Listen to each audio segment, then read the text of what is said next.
शुरुआत करते हैं डे 206 से। तो यहाँ पे ना सुबह-सुबह बड़ी दीदी के यहाँ पे हमने थोड़े से चने लिए थे नाश्ते में सुबह चाय के साथ। और यहाँ पे फिर हम उसके बाद रेडी-वेडी हो गए थे। यहाँ पे हमने अंशु को बोल दिया था टाटा बाय-बाय, क्योंकि हम सुबह ही जा रहे थे, वो भी जल्दी निकल रहे थे यहाँ से। तो हम पौने 7 बजे घर से निकल लिए थे, क्योंकि मौसम काफ़ी अच्छा होता है सुबह-सुबह, धूप नहीं लगती है, उसकी वजह से हम लोगों ने जीजाजी से बोल दिया था कि हमें सुबह ही सुबह यहाँ से विदा कर देना। तो यहाँ पे हमने सबसे टाटा बाय-बाय कर दिया था। यहाँ पे मैंने एलिस से बोला, एलिस सबसे पहले तू ही बैठ जा गाड़ी पे, क्योंकि बाहर जो चौराहा-सा है वो थोड़ा-सा दूर है, तो जहाँ से हम लोग गाड़ी से ही जाते हैं। तो बिनी दीदी को हमने बाय कर दिया था। थोड़ी-सी याद तो आती है भाई, जाते हैं तो जब, क्योंकि 3 से 4 दिन भी अगर अपनी बहनों के घर रह लो तो भी बहुत अच्छा लगता है, क्योंकि 2-3 दिन से हम बिनी दीदी के घर पे रहते तो काफ़ी अच्छा लग रहा था। खूब सारी बातें करते, जब बहनें होती हैं ना उनकी बातें नहीं खत्म होती है भाई। उसके बाद वो टाटा बाय-बाय कर दिया था, दीदी वहीं खड़ी रह गई थी कि बिल्कुल अच्छा नहीं लगा था। बट कोई बात नहीं यार, जाना तो था ही।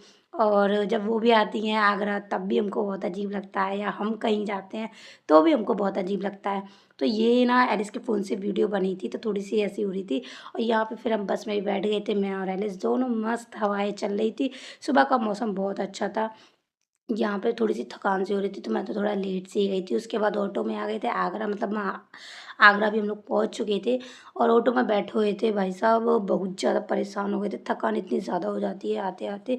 बट कोई बात नहीं, उसके बाद मैं आपको एक चीज़ दिखाती हूँ, क्योंकि जैसे कि 1 दिन पहले मैंने आपको बताया ही था कि गणपति बप्पा आने वाले हैं। तो ये देखिए सदन में किस-किस ने सदन में देखा है, यहाँ पे तैयारियाँ शुरू हो गई हैं गणपति बप्पा के आने की।